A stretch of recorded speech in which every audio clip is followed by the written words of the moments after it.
우리 같이 한번 따라할까요? 예수를 잃으면 모든 것을 잃어버린 것입니다. 예, 이 말씀 제목을 가지고 함께 이제 은혜를 나누도록 하겠습니다. 레오나르도 다빈치의 최후의 만찬이라는 그림, 여러분 잘 아실 거예요.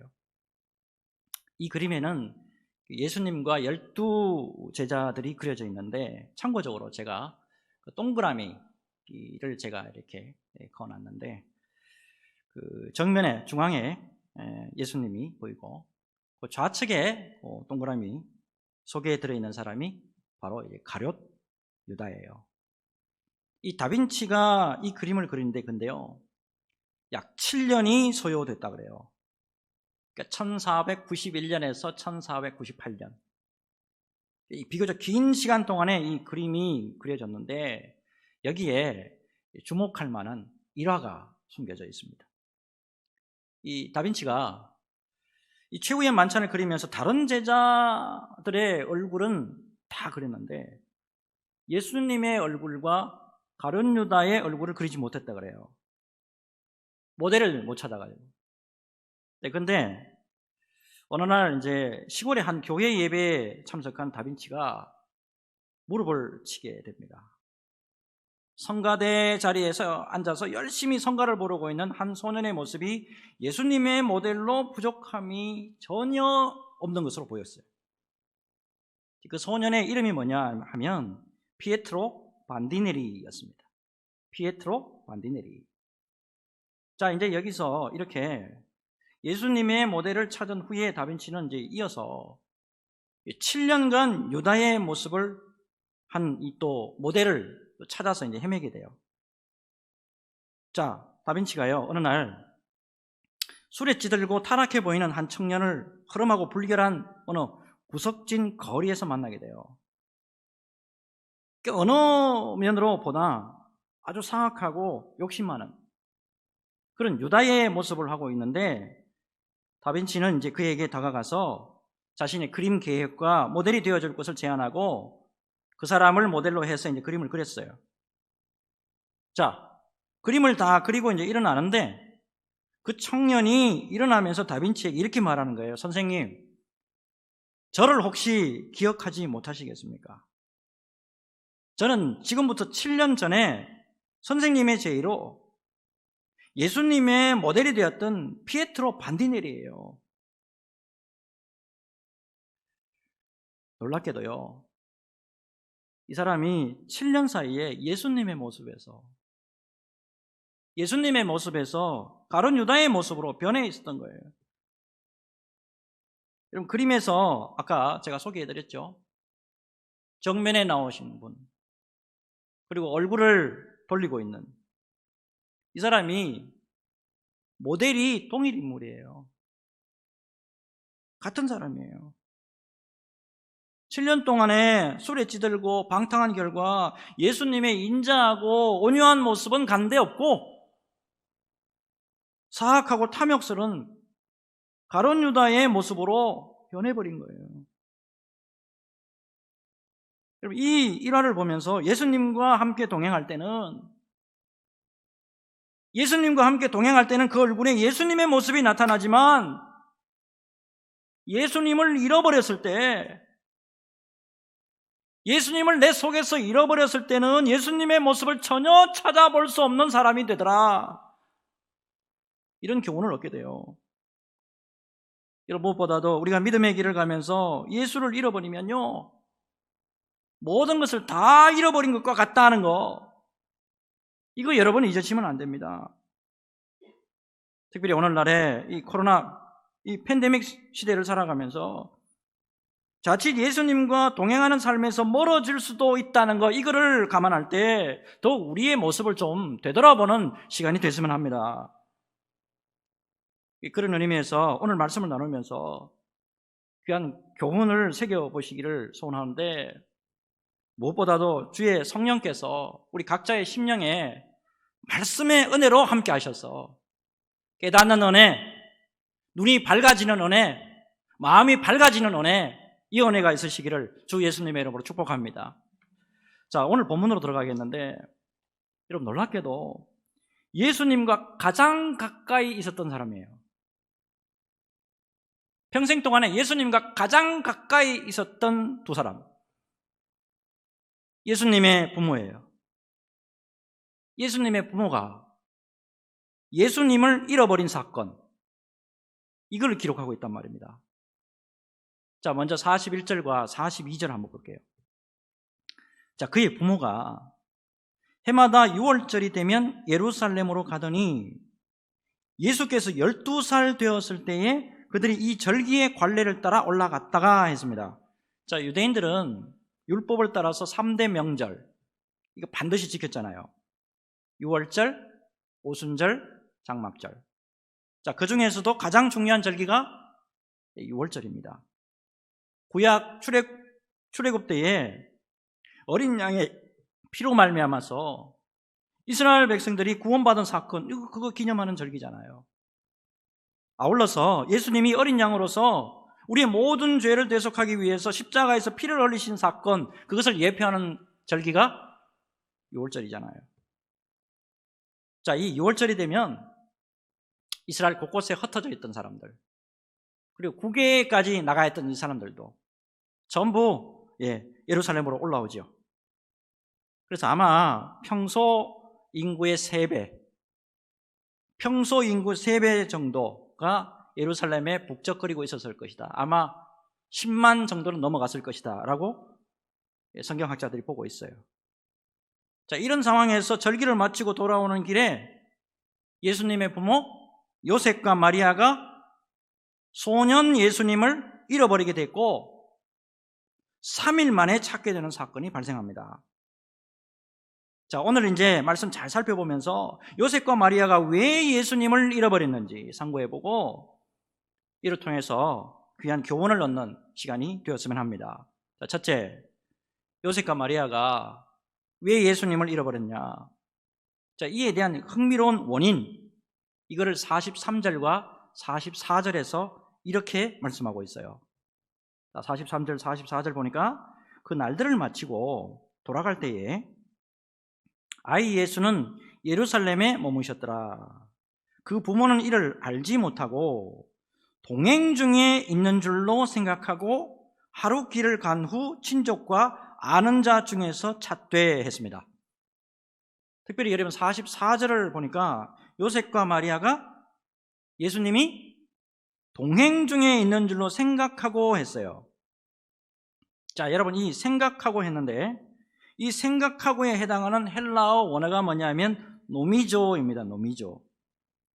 자, 이 노미조인데, 자, 이거를 NIV 영어 성경은 뭐라고 번역을 했냐면 thinking, 생각하고, 이걸 이렇게 번역을 했어요. 근데 이 노미조를 좀 더 오래된 번역본이에요. 킹 제임스 버전이나 NASB 같은 영어 성경은 뭘로 번역을 해놨냐면 supposing 이렇게 번역했는데 이게 무슨 뜻이냐면 가정하다, 이런 뜻이에요. 가정하다. 결국 요셉과 마리아는 이 소년 예수가 동행 중에 있는 줄로 가정했다는 거예요. 예수님이 의뢰의 가족들과 있으려니 가정했다는 거예요. 여러분 문제는 이 thinking, 생각, 그리고 이 supposing, 이 가정, 이 생각과 가정이 문제예요. 확인은 하지 않고 당연히 있으리라 생각과 가정만 한 거란 말이에요.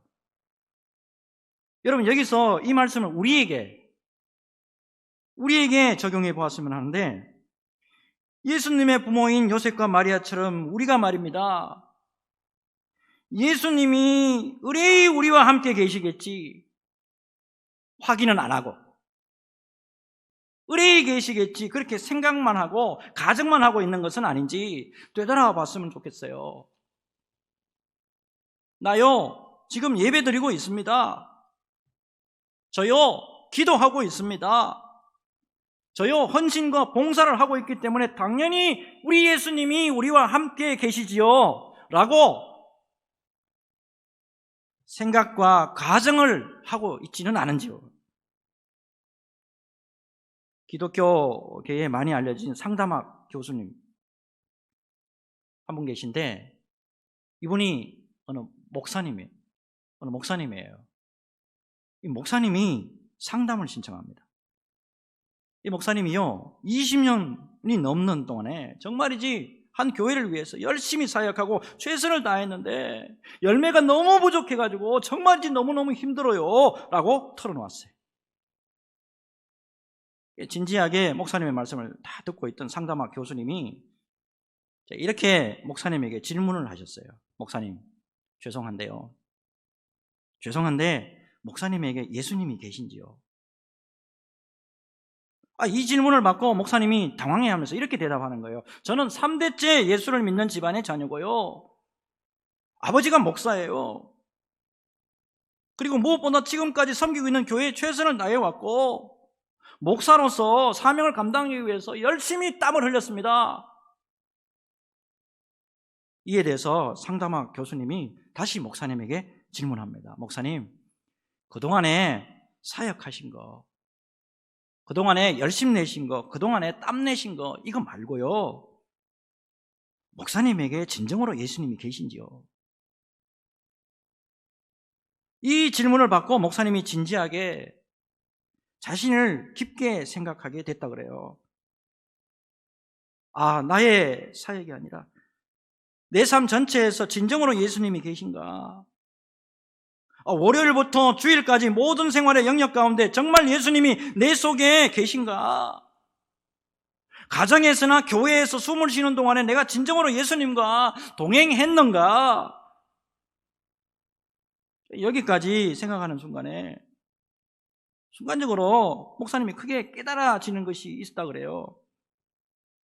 그동안에 나는 내 열심과 내 노력에만 집중했지 진정으로 예수님이 나와 동행하면서 그분과 함께 동행했는가를 내가 되돌아보지 못했구나. 내가 그저 목회의 열매와 겉으로 나타나는 거, 여기에만 집중했지 길이요 진리요 생명 되신 우리 예수님과 진정으로 동행하지 못했구나.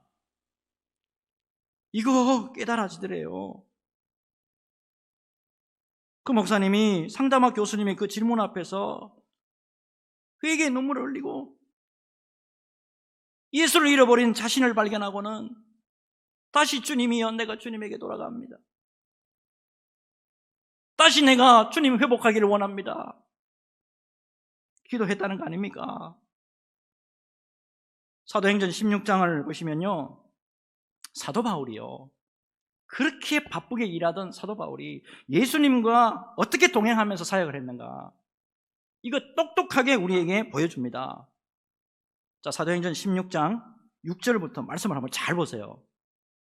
자, 성령이 아시아에서 말씀을 전하지 못하게 하시거늘 그들이 부르기아와 갈라디아 땅으로 다녀가 무시아 앞에 이르러 비두니아로 가고자 애쓰되 예수의 영이 허락하지 아니하시는지라. 무시아를 지나 드로아로 내려갔는데 밤에 환상이 바울에게 보이니 마게도냐 사람 하나가 서서 그에게 청하여 이르되 마게도냐로 건너와서 우리를 도우라 하거늘 바울이 그 환상을 보았을 때 우리가 곧 마게도냐로 떠나기를 힘쓰니 이는 하나님이 저 사람들에게 복음을 전하라고 우리를 부르신 줄로 인정함이러라. 자기 열심이 아니에요. 예수의 영이 가지 말라면 가고 예수의 영이 가라면 가는 철저하게 예수님과 동행하는 모습이에요.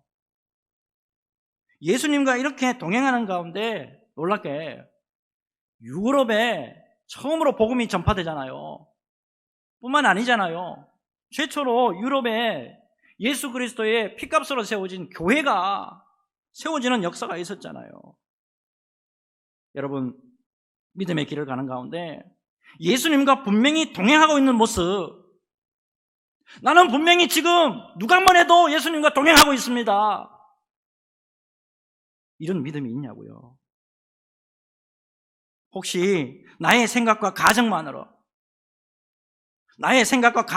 예수님과 동행하고 있다라고 그렇게 나 스스로만 믿고 있는 것은 아닌지. 여러분, 코로나 시대라고 하는 이 어려운 시대를 우리가 살고 있습니다. 여러분, 어려운 시대를 지나갈수록 예수 잃지 말아야 돼요. 어려운 거 그것 생각하고 힘든 거 그것 생각하다 보면 예수 잃어버릴 수가 있습니다. 예수 잃어버리면 다 잃어버린 거와 똑같아요. 다시 우리 중심에 예수님을 모시고 예수 잃어버리지 않고 주님 앞에 반듯하게 세워지는 저와 여러분 되시기를 주 예수님의 이름으로 축복합니다. 두 번째, 요셉과 마리아가 예수님을 왜 잃어버렸니? 자, 44절 우리 다시 한번 봅시다. 44절에 동행 중에 있는 줄로 생각하고 하룻길을 간 후 친족과 아는 자 중에서 찾되, 특별히 하반절 잘 보세요. 하룻길을 간 후에 친족과 아는 자 중에서 찾되 했습니다. 예수님을 누구에게서 찾아요 지금? 친족과 아는 자 중에. 여러분, 예수님에 대해서 알기는 알아요, 이 사람들. 예수님에 대해서 알기는 아는데 진정한 예수님의 정체성을 모르는 사람에게서 예수를 찾으려고 했단 말이에요. 요셉과 마리아는 오늘 본문의 앞에 말씀 보시면요, 예수님의 탄생에 대한 하나님의 계시의 말씀이 나오거든요. 예수님이 어떻게 탄생이 되는 말씀 다 나오잖아요. 그리고 표적을 다 경험한 사람이에요. 그래서 예수님이 어떠한 분이신지, 예수님이 사람에 불과한 분이 아니라는 거, 이거 이미 알고 있는 사람들이에요. 그런데 예수님을 누구한테 찾아요? 사람에게서 찾으려 한단 말입니다. 사람에게서. 여러분, 요셉과 마리아처럼 예수님을요 사람에게서 찾으려 하면 진정한 예수님 못 찾아요. 여러분, 예수님을 사람에게서 찾으려고 하다가, 예수님을 특정한 어떤 사람에게 찾으려고 하다가 그 사람의 허물과 죄악이 보여가지고 낭망하고 실망하고 나 상처받았어요, 이런 사람들 있잖아요. 여러분, 사람에게서 예수를 찾는 것이 아니고요, 진정으로 예수님이 계시는 곳에서 예수를 찾는 그런 은혜가 우리에게 있어서야 될 줄 믿습니다. 자, 그렇다면 여러분, 이 요셉과 마리아가 예수님 어디서 찾습니까? 자, 45절과 46절이에요. 자, 45절과 46절 보니까 만나지 못하매 찾으면서 예루살렘에 돌아갔더니 사흘 후에 성전에서 만난즉 그가 선생들 중에 앉아서 그들에게 듣기도 하시며 묻기도 하시니. 사흘 동안에 예수님을 엉뚱한 데서 찾았어요. 예루살렘의 성전에 계셨는데, 자, 요셉과 마리아가 예수님을 찾은 다음에 그 순간에 이렇게 말하잖아요. 네 아버지하고 내가 근심해가지고 너를 찾았노라. 예수님 책망해요. 자, 이때 예수님이 어떻게 말씀하시죠? 49절 한번 봅시다. 49절 보면 예수께서 이르시되 어찌하여 나를 찾으셨나이까? 내가 내 아버지 집에 있어야 될 줄을 알지 못하셨나이까 하시니. 뭐라고 말씀하시죠? 내가 내 아버지의 집에 있어야 될 줄을 알지 못하셨나이까? 예수님께서 아버지 하나님의 임재가 계시는 곳에 계셔야 할 것을 말씀하고 있잖아요, 지금. 내가 아버지 하나님의 임재가 계시는 곳에 있어야 될 것을 두 분 다 모르셨어요? 여러분, 자, 그러면 예수님이 아버지 하나님의 임재가 계신 곳에 계셨다고 한다면 예수님을 따르는 우리는 어디에서 예수님의 임재를 경험해야 되는 거예요? 마태복음 16장 16절. 마태복음 16장 16절 이하의 말씀 보면 예수님께서 베드로에게 내가 누구냐 물으시잖아요. 너는 나를 누구라고 생각하느냐? 이에 베드로가 어떻게 대답하죠? 주는 그리스도시요 살아계신 하나님의 아들이십니다. 이에 예수님이 기뻐하시면서 뭐라고 말씀하시죠? 바요나 시몬아 네가 복이 있도다. 이를 내게 알게 한 이는 혈육이 아니요 하늘에 계신 내 아버지이시니라 말씀합니다. 자, 이어서 예수님이 굉장히 중요한 말씀을 하시잖아요. 마태복음 16장 18절 19절. 또 내가 네게 이르노니 너는 베드로라. 내가 이 반석 위에 내 교회를 세우리니 음부의 권세가 이기지 못하리라. 내가 천국 열쇠를 내게 주리니 네가 땅에서 무엇이든지 매면 하늘에서도 매일 것이고 네가 땅에서 무엇이든지 풀면 하늘에서도 풀리리라 하시고, 예수를 그리스도라고 믿는 믿음의 반석 위에 예수님의 교회가 세워졌죠. 그리고요, 지옥의 권세, 음부의 권세가 이기지 못한다 말씀하고 있어요. 자, 여러분 이제 대답해 보십시오. 우리가 지금 그러면 어디서 예수님의 임재를 경험할 수 있다는 거예요? 교회잖아요, 교회. 코로나 팬데믹 현상으로 인해서 예배당에서 현장 예배를 드리지 못하는 것이 지금 장기화되어 가고 있어요. 여러분, 자칫 잘못하면 예배당에서 드리는 예배를 통해서 우리 주님의 임재를 깊이 체험해야 되는데 그렇지 못할 수도 있다는 것에 대해서 여러분 경각심을 좀 가져주셨으면 합니다. 제가 총신대학교 신학대학원 다닐 때 총신의 성자라고 불리는 분이 계셨어요. 총신의 성자. 이분이 꽤 유명한 분인데 최홍석 교수님이라는 분이에요. 학교에서 드리는 예배예요. 셰퍼리 있는데 한 번도 안 빠지는 분이에요. 새벽과 다른 모든 예배 드릴 때 보면 언제나 일찍 오셔가지고 그 바쁘신데도 학생들보다 먼저 와요. 그리고 언제나 늦게까지 남으셔가지고 기도하시고 학생들에게 모범을 보여주셨다고. 그분이 예배 드리는 모습을 보면서 예수님의 임재로 나아가는 모습, 예수님의 임재로 나아가는 모습이 저렇게 해야 되는구나 깨달아지더라고.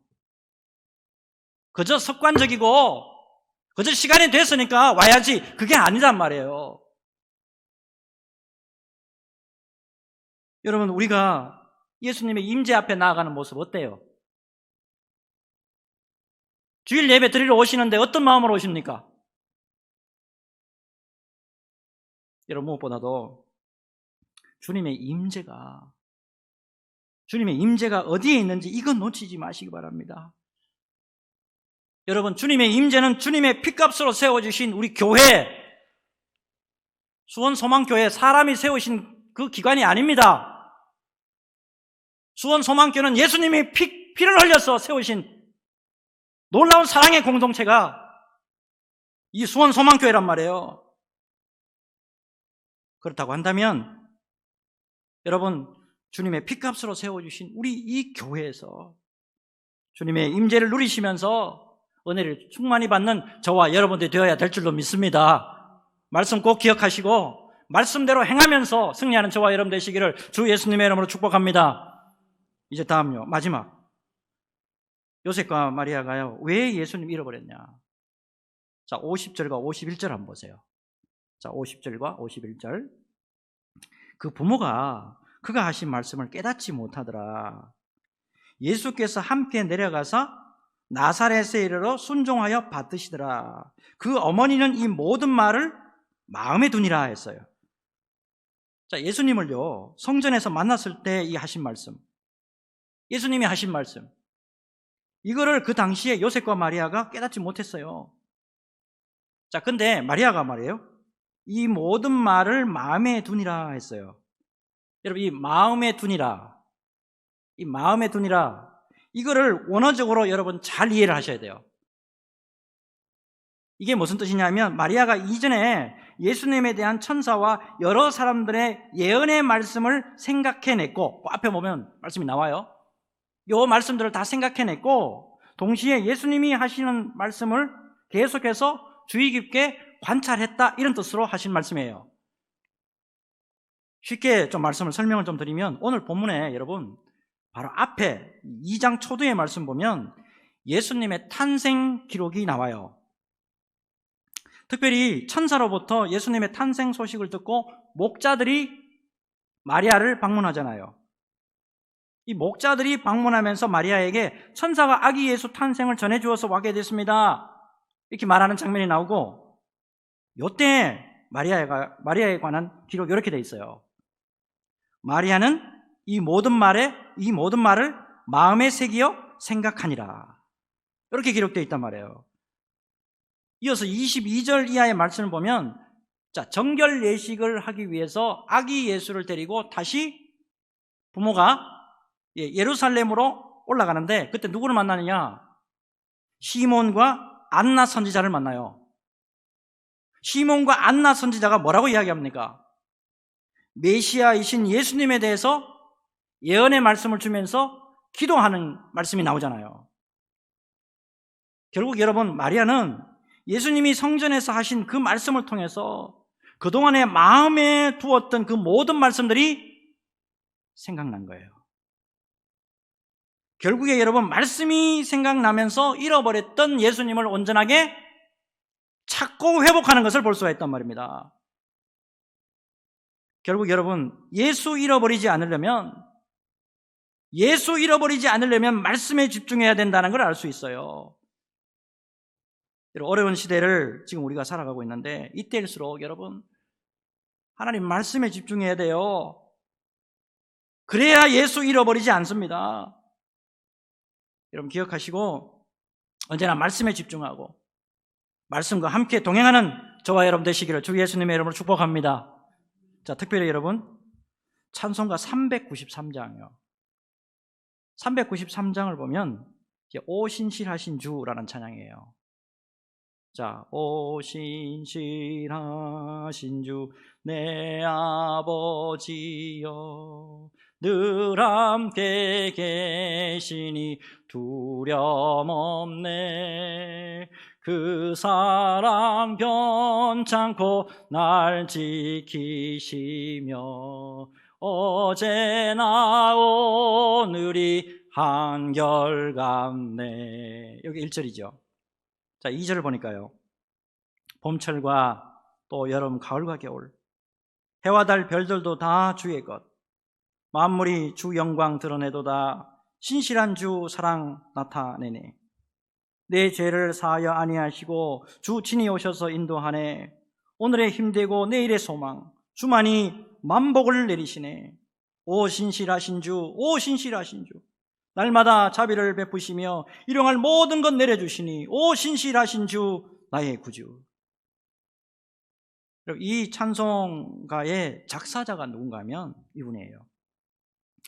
토마스 오베다이아 치솜이라는 목사님이에요. 자, 이분은 근데 불우한 환경으로 인해서 학교에 가지 못하고 독학을 했대요.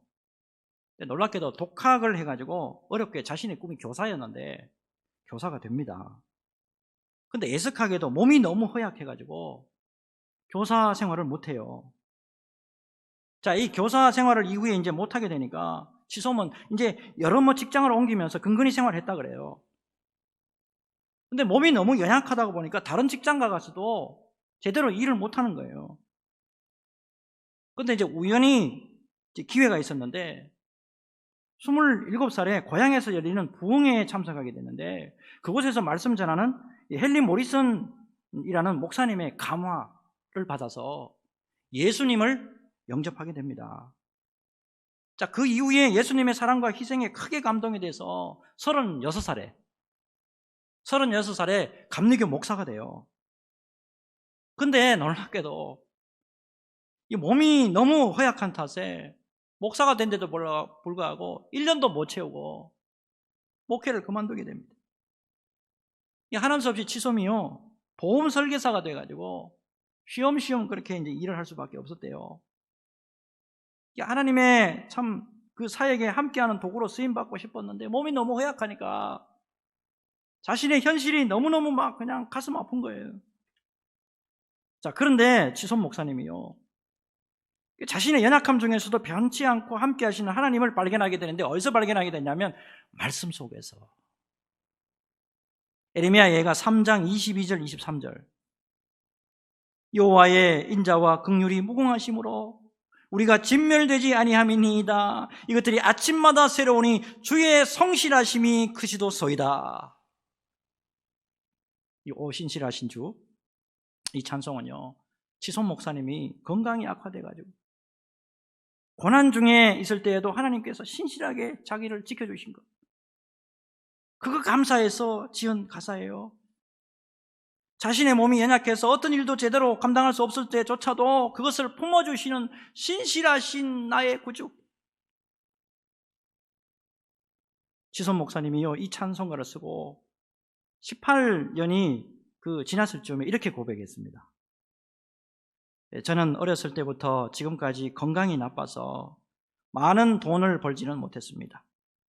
하지만 저는 언약을 지키시는 하나님의 변함없는 신실함과 놀라운 보살핌을 이 시에 기록할 수밖에 없었습니다. 지금도 하나님의 은혜를 생각하면 감사가 솟구쳐 올라옵니다. 여러분, 어려운 상황 속에서도, 이렇게 어려운 상황 속에서도 하나님을 잃어버리지 않고 예수를 잃어버리지 않는 모습, 이게 얼마나 귀합니까? 여러분, 다시 말씀드립니다. 예수를 잃어버리면 여러분 모든 걸 다 잃어버린 거예요. 무엇보다도 우리의 믿음의 길에서 예수 잃지 않고 예수와 영원토록 함께 동행하며 믿음의 길 넉넉히 잘 걸어가는 저와 여러분들이 되어야 될 줄로 믿습니다. 이 은혜로 충만하시기를 주 예수님의 이름으로 축복합니다. 기도하겠습니다. 사랑과 은혜의 주님, 우리의 모든 삶에서 예수와 동행하며 변함없이 믿음의 길로 잘 달려가는 믿음의 종들 다 되도록 주여 도와주옵소서. 행여나 우리의 생각과 가정으로, 또한 예수님의 임재를 놓치거나 말씀을 등한시함으로 예수를 잃어버리는 일이 없도록 주여 우리를 붙잡아 주시기를 소원하옵고, 주 안에서 언제나 예수와 함께 승리하도록 우리 모든 성도들에게 성령의 능력으로 함께하여 주옵소서. 감사를 드렸고 주 예수님의 이름으로 기도하옵나이다. 아멘. 다 같이 일어나셔서 찬송가 95장.